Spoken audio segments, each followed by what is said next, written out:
Hey everyone, Ryan here with Ray's Latest, and today we're going to dive into a couple topics that I would like to talk about.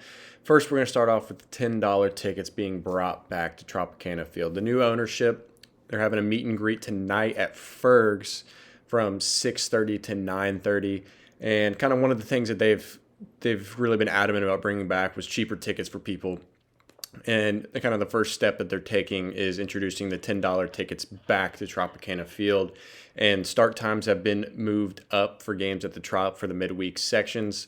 There's some 12:10 starts and some 1:10 starts and some 12:40 starts mixed in there.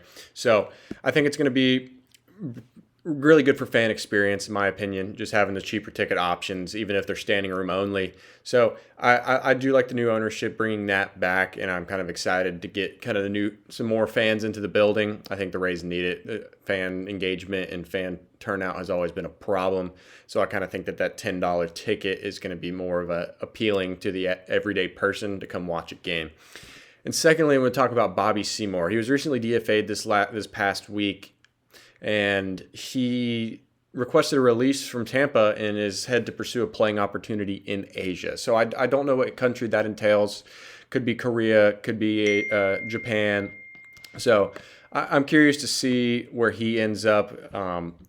He didn't have the best output as a Ray. Obviously, I kind of touched that last week a little bit. Over the season this past year, he hit 205. He's played in 26 games, started 22 of them, 78 ABs, only had 16 hits and one homer.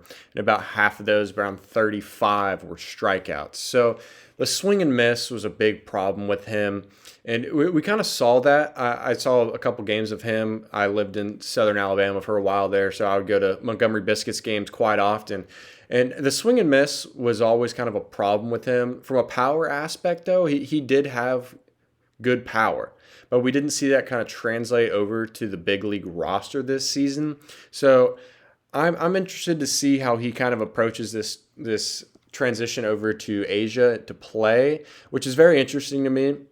I was curious to see how maybe he would have got picked up by somebody else after being DFA'd, but maybe not getting picked up by somebody immediately after being DFA'd kind of weighed into that decision to him to head over to Asia. So I guess we'll see how that turns out for him, and I'm happy for him. I think that sometimes maybe a change of scenery is needed, and over in Asia, I'm expecting him to play well, and kind of just curious to see if maybe he tries to transition back over to the States at another point in time. But the biggest concern and biggest thing that I want to talk about today is the catching issue and needs for our roster. So I was digging through a couple stats, and I don't think that a lot of people are really going to be surprised by this by any means.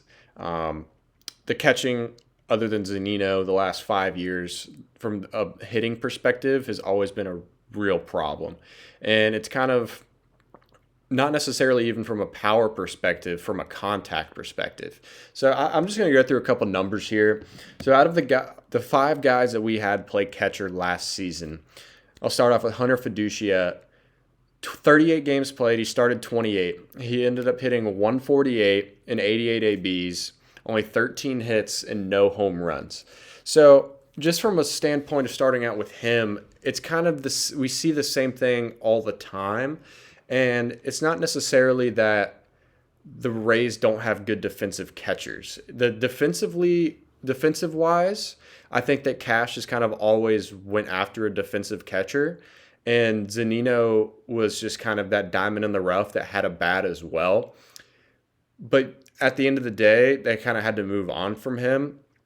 And the catching, especially from a prospect standpoint in the system, the bats have really never been there either.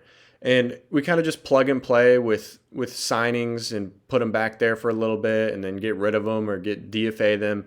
So it's interesting the way that they go about this, and I think it's a big issue. And I always feel like whenever we have runners in scoring position, I would see Ben Rotvert or Taylor Walls at the plate.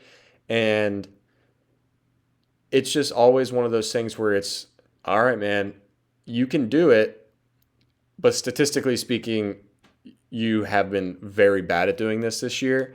And it's one of those things that I know that needs to be addressed. And I'll kind of just transition over to a couple more statistics that I have here. Nick Fortes started 62 games last season, split between the Rays. He was kind of a little bit of a bright spot. He hit 229, 50 hits, 5 homers. So from a power perspective, and only 9 doubles as well. So from a power perspective, the slugging's not really there with him either, but the bat to ball's a little better than what we usually get.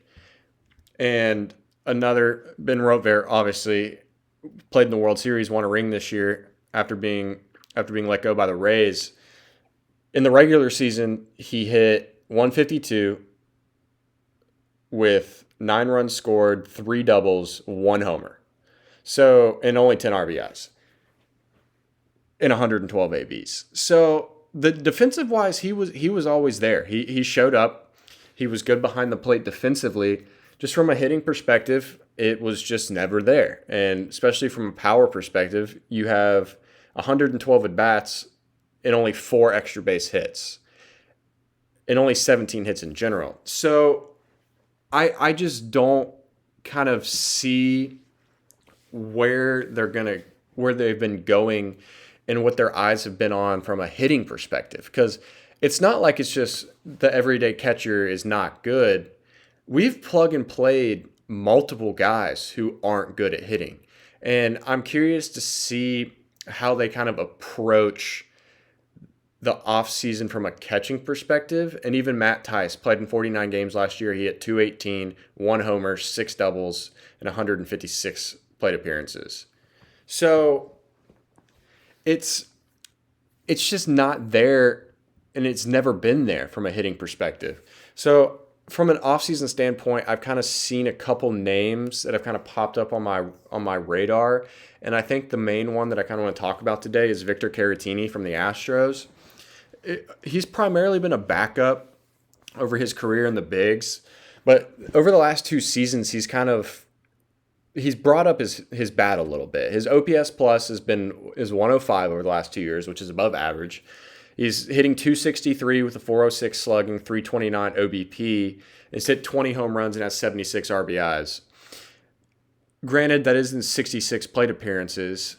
The 20 home runs is a little kind of standoutish with how low of a number that is out of the 660 plate appearances. But from a hitting perspective, a 406 slugging is not horrible, especially compared to what we've had recently. And his WRC plus has been a 108 as well. So from a hitting perspective, it would definitely be an upgrade, and he would be an extremely cheap option for the Rays to get. Now, defensively wise is kind of where the question mark stands out with him. He has been a little questionable behind the plate. And I don't know if Neander and Cash, if that's kind of something that they're going to lean towards, maybe shying away from the defensive production and kind of trying to shy more towards an offensive production. So I would like that pickup from a hitting perspective, but from a defensive perspective, it's kind of been down. And I'm sure you can work on hitting, you can work on defense. But already having kind of a proven background and track record from a hitting perspective would be really big get for the Rays. And I think being such a cheap option, I think that could be a name that we could possibly go after. And I would really like the Rays to possibly explore that avenue there.